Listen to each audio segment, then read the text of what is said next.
네, 안녕하세요. 한 주간도 평안하셨습니까? 오늘도 수요 성경 공부, 성경 총론 제48강 이사야서 28장에서 39장 말씀을 통하여서 유다와 이스라엘 두 왕국에 대한 화와 복, 그리고 산헤립에 대한 책망을 공부하도록 하겠습니다. 먼저 일부로 이사야서 28장에서 35장 말씀을 통하여서 두 왕국, 즉 유다와 이스라엘의 화와 복에 대해서 살펴보겠습니다. 하나님 나라에 의로운 왕이 나타나며 그로 인하여 엄청난 축복이 임하게 되는데 이 모든 일련의 일들이 이사야를 통해서 예언되고 있습니다. 과연 그 나라의 통치 방법은 어떤 것이며 지금의 통치와 어떻게 구별되는지를, 그리고 그 나라에서는 어떤 기쁨이 충만한지를 살펴보겠습니다. 이사야서 28장에서 30장 말씀을 통하여서 멸망과 구원의 차이가 무엇인지 살펴보겠습니다. 예루살렘의 지도자들은 자신들이 사망과 언약했기 때문에 재앙이 그들에게 미치지 못하리라고 하며 거짓과 허위가 그들의 피난처라고 말합니다. 또한 그들은 귀하고 견고한 기초도를 믿는 자들입니다.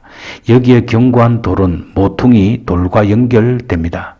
스가랴 10장 4절과 에베소서 2장 20절은 모퉁이 돌이 예수 그리스도이심을 분명히 언급하고 있습니다. 여기서 견고한 기초돌은 직접적이진 않지만 예수 그리스도를 지칭한다고 볼 수 있습니다. 그러면 사망과 언약했다는 전자와 후자인 기초돌을 믿는다는 말의 차이는 무엇인지 살펴보겠습니다. 먼저 멸망과 구원, 성경은 먼저 전자에게 재앙이 유행한다고 언급하며 후자에게는 겁절하게 되지 아니한다고 말씀합니다. 전자에게는 재앙이 유행하듯 그들에게 덮쳐도 하나님께서 돌아보지 아니하시겠다는 것이며, 후자에게 적용되는 겁절하게 되지 아니한다는 표현 속에서 그들이 겁절하게 될 수밖에 없지만 하나님께서 돌아보셔서 그렇게 되도록 내버려 두지 아니하신다는 것입니다. 여기서 말씀하시는 겁절은 다급하게 되는 것을 말합니다. 하나님의 돌보심의 근거는 바로 견고한 기초도를 믿는 믿음입니다. 이 돌은 다윗의 주권이 아니라 다윗의 진정한 시, 즉 자손을 말합니다. 이것은 행위에서 난 것이 아니요 오직 믿음에서 난 것이라는 바울의 말을 입증하는 듯 합니다. 여기서 주체는 인간이 아니라 하나님이심을 기억해야 합니다. 따라서 우리 그리스도인들이 서야 할 자리는 바로 예수 그리스도이십니다. 모든 사람들은 천국에 가기를 원합니다. 그러나 일부 사람들은 예수 그리스도가 아니라도 천국에 갈 수 있다는 것입니다. 그것이 바로 종교다원주의입니다. 여기 본문의 내용도 견고한 기초돌인 예수 그리스도를 믿어야 함을 강조했고, 사도행전 4장 12절도 다른 이로서는 구원을 얻을 수 없나니라고 못 받고 있습니다. 인간사의 모든 주체가 하나님이심을 알고 있다면 우리의 설 자리는 바로 예수 그리스도를 믿는 좁은 문인 것입니다. 이사야서 28장에는 견고한 기초에 대해서 말씀하고 있습니다. 이사야서 28장 16절에는 내가 한 돌을 시온에 두어 기초를 삼았노니 라는 구절이 등장합니다. 여기서 우리가 생각할 수 있는 문제는 누가 이 견고한 기초이며 이 기초는 어디에 놓여 있는가, 그리고 이 기초를 만든 분은 누구인가 하는 것들입니다. 바로 견고한 기초가 되는 한 돌은 하나님의 장엄한 목적을 잘 나타내주고 있습니다. 회개하는 죄인의 소망은 하나님께서 주신 영생에 대한 출발점이 됩니다. 우리는 하나님의 목적을 창조의 약속 가운데서 처음부터 제정된 신비한 희생의 제의 가운데서 우리를 그리스도께로 인도하는 몽학 선생으로서 모세 율법의 모든 체계 내에서 보다 훨씬 분명하게 선포되어 있는 시편과 예언 가운데서 추적할 수 있습니다. 여기서 여호와에 의해 선포된 기초는 그가 인류에게 행하시고 계시한 모든 것 중에 가장 중요한 목적입니다.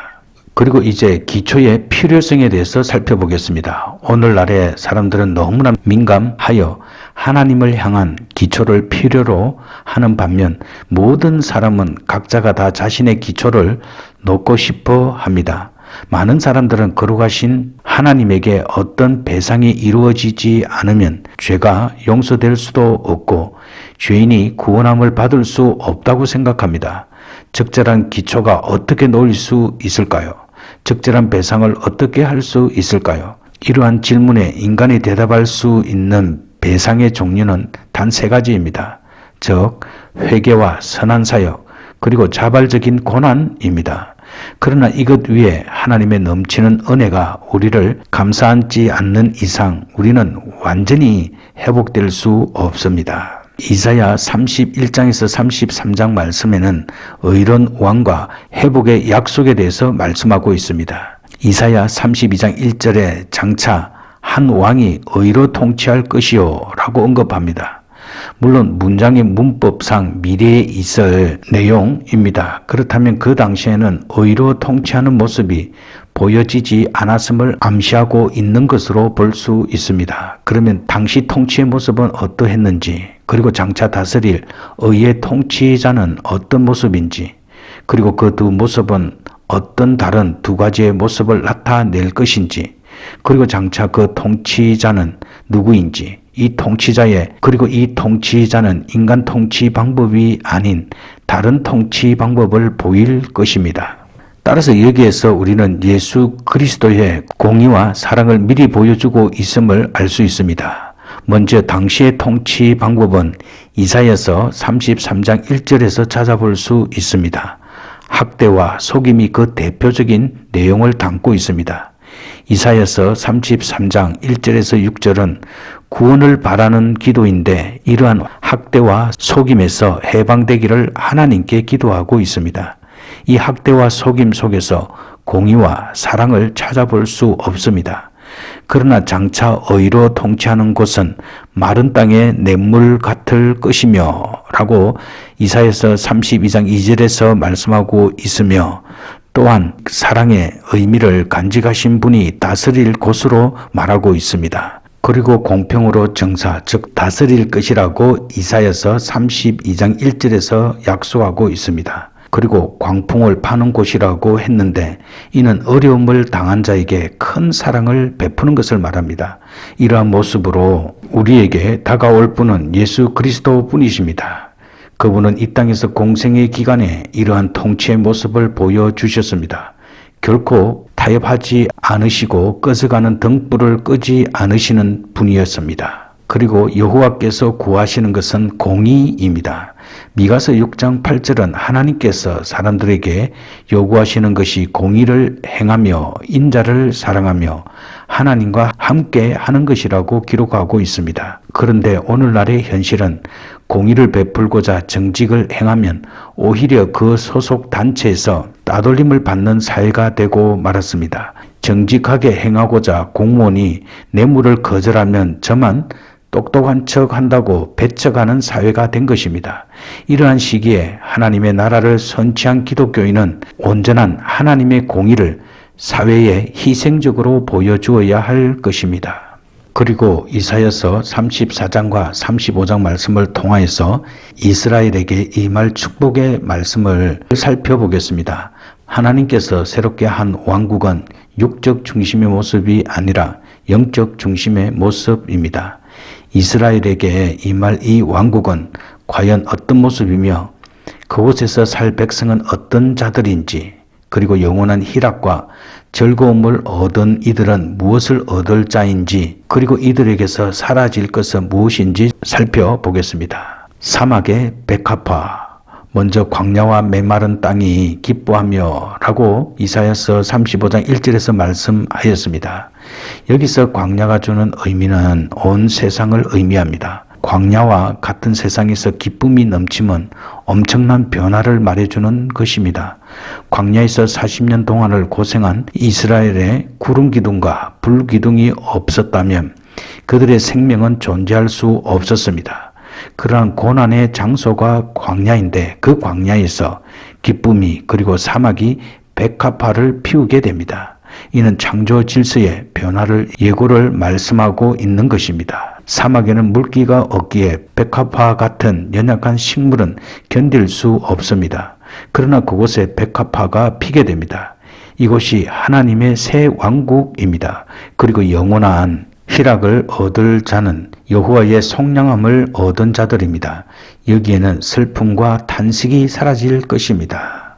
따라서 이것은 하나님 나라를 말씀하고 있는 것입니다. 사막의 백합화는 만물의 회복을 상징하고 있는데 이는 그리스도에 의해 그 선취함을 보았습니다. 그리고 오직 그분만이 만물을 새롭게 하시며 본연의 질서로 회복시키십니다. 결국 하나님의 나라는 그리스도에 의해 이루어지는 회복의 나라입니다. 그리고 예수님께서는 이 땅에서의 치유의 역사로 모든 영적 병든 자들에게 희망의 빛을 보여주셨습니다. 하나님께서는 먼저 우리가 설 자리를 확인하라고 말씀하십니다. 요셉이 결코 범죄의 편에 서지 않았듯이 우리도 예수 그리스도의 편에 서 있어야 합니다.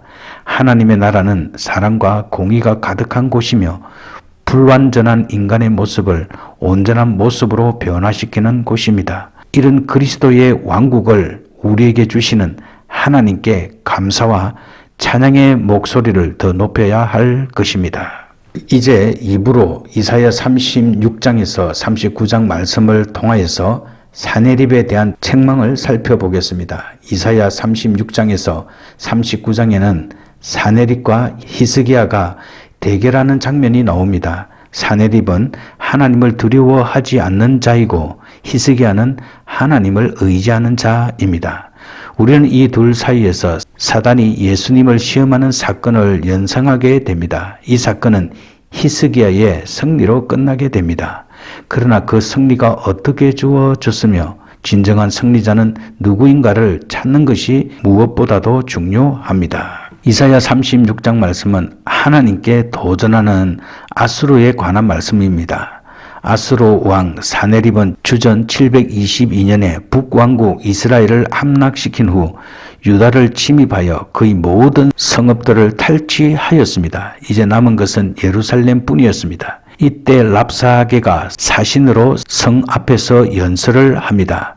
여기서 랍사게는 사람 이름이 아니고 관직명을 말합니다. 이 사람은 이사야의 말과 히스기야의 말을 조롱하고 히스기야의 정책을 비난하면서 예루살렘 백성들의 마음을 동요시키고 있습니다. 그런데 이 랍사게는 하나님께 도전하는 말을 하고 있습니다.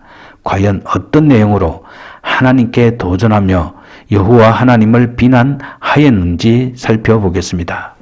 먼저 북이스라엘을 보아야 합니다. 랍사게가 이사야와 히스기야에 관하여서 여러 가지로 비난하다가 하나님에게도 그 비난의 목소리를 높였는데 그 내용은 다름 아닌 북왕국 이스라엘 즉 사마리아를 보라라는 것이었습니다. 즉 열방 하맛과 아르밧의 신들도 구원하지 못했으니 여호와는 더욱 구원할 수 없으리라는 것입니다. 그러나 실은 여호와께서 이스라엘을 구원하시지 않은 것이 아니라 그들의 죄로 인하여 징벌을 받았을 뿐입니다. 결국 아수르는 하나님의 도구로 쓰인 것이며 도구로 쓰인 입장에서 그 도구의 주인을 비난하고 나선 것입니다. 그러나 그들의 무지는 파멸을 가져오게 됩니다. 스바냐 2장 8절에서 10절 말씀은 모압이 교만하여 여호와의 백성을 회방함으로 심판을 받게 되었다고 기록하고 있습니다. 그들의 회방은 일단 하나님 백성의 잘못에 근거한 것이 아니었습니다. 그러나 히스기야 시대의 사마리아는 하나님 앞에 범죄함으로 그들이 하나님께 당한 일을 아수르가 비난하고 나섰습니다. 우리는 믿지 않는 자들에게 비난과 핍박을 받을 때가 있습니다. 그러나 자기의 잘못으로 받는 것은 의로운 것이 되지 못합니다. 마태복음 5장 11절에 언급한 대로 예수님을 인하여 비난과 핍박을 받도록 해야 합니다. 왜냐하면 이는 하늘의 상이 보장된 것이기 때문입니다. 그리고 아수르의 패망에 대한 말씀은 이사야서 37장에서 말씀하고 있습니다.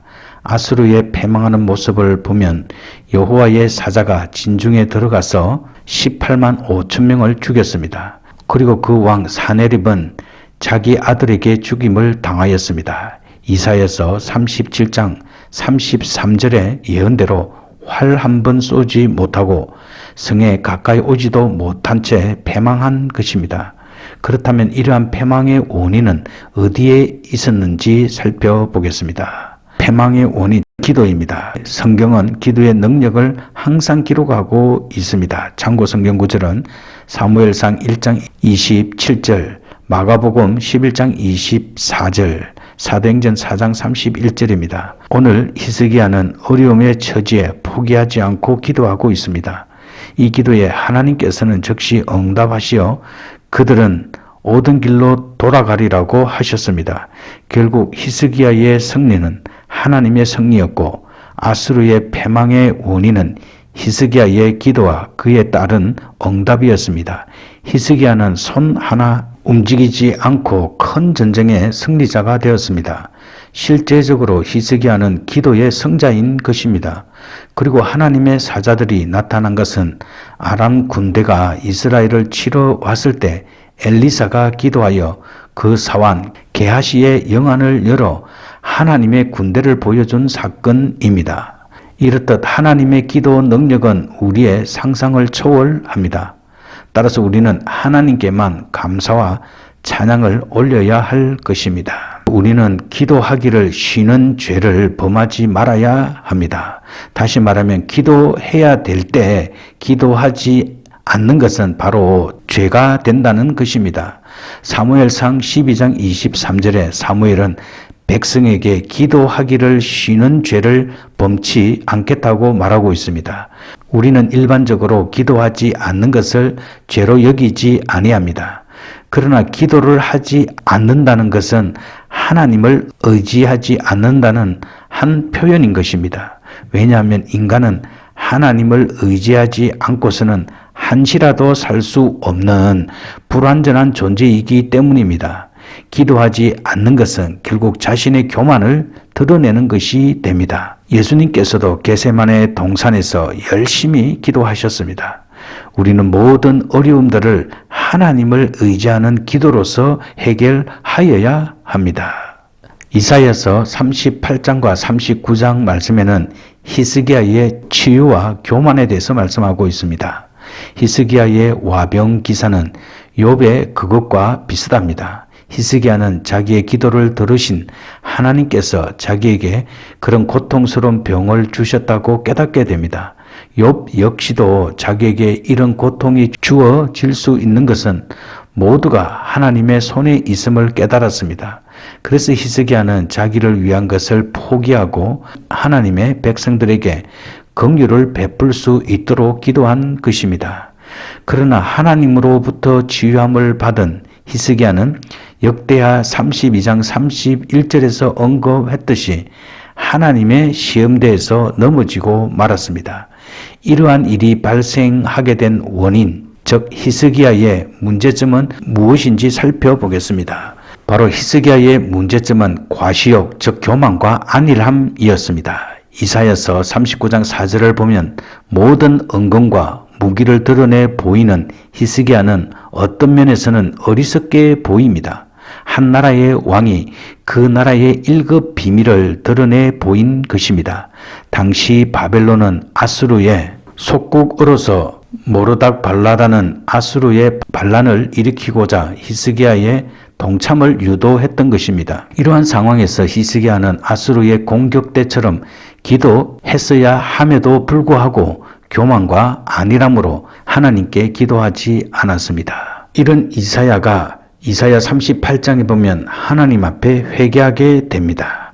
먼저 이사야는 벽면을 향하여 하나님 앞에 기도하였습니다. 그 의미를 살펴보겠습니다.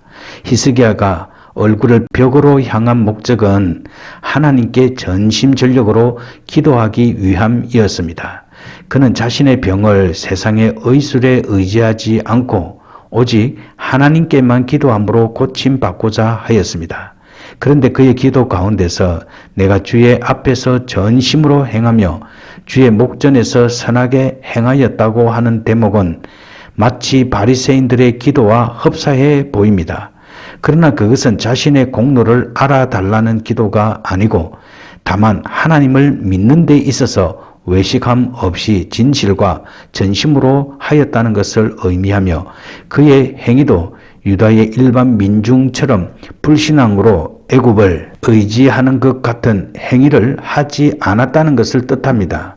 이러므로 이 말씀은 그의 무죄를 의미하는 것이 아니고 당면한 문제에 있어서 처신 방법을 신앙적으로 하였다는 것을 의미합니다. 그리고 히스기야의 기도를 통한 교훈들을 살펴보겠습니다. 첫째, 사망에 대한 선언을 받고도 기도할 수 있게 된 용기입니다. 사람은 평소에 기도를 잘 하다가도 난간에 부딪히면 중단하기 마련입니다. 그런데 히스기야는 그렇지 아니하였습니다. 둘째, 그가 얼굴을 벽면으로 향하고 기도하였다는 점입니다. 이것은 세상을 단절하고 하나님께만 전심하는 태도입니다. 셋째, 그의 기도에는 경건한 생활이 뒷받침되어 있습니다. 우리가 주님 앞에 산다는 것은 주님의 갚아주심을 바라보고 행함입니다. 하나님 앞에서 의로운 고생을 한 만큼 그대로 하나님 앞에서 열매와 상급을 받는 법입니다. 남들에게 신세지기를 좋아하는 사람은 하나님을 의지하고 자립하는 자의 자격을 가지지 못한 자입니다. 넷째, 그는 심히 통곡하며 기도하였습니다. 참된 기독교인은 인생의 비애 앞에 눈물을 흘릴 줄 압니다. 그리고 누구든지 자신의 문제를 눈물로 기도할 때 하나님은 응답해 주시며 또한 위로해 주십니다. 따라서 우리의 신앙은 어떠한 상황에서도 변치 않는 신앙이 되어야 합니다. 대체로 우리는 어려움을 당할 때 기도하게 됩니다. 그러나 어려움을 극복하고 나면 나 자신이 훌륭해서 이 어려움을 극복한 듯이 그 마음이 변하게 됩니다. 그러나 온전한 그리스도인들은 어려움과 시험을 당해도 요동하지 않고 견고한 믿음 가운데 시련과 어려움을 이겨 나갑니다. 편안할 때나 어려울 때나 늘 하나님을 의지하는 변치 않는 신앙생활이 필요합니다. 하나님을 두려워하지 않는 자는 사내립과 같은 책망과 멸망을 받게 됩니다. 사내립은 자신의 능력, 즉 군대의 힘을 믿고 살아계신 하나님을 비방함으로써 하나님을 의지한 히스기야와 전쟁에서 참담한 패배를 당하게 됩니다. 이처럼 하나님을 의지하고 순종할 때 승리할 수 있는 것입니다.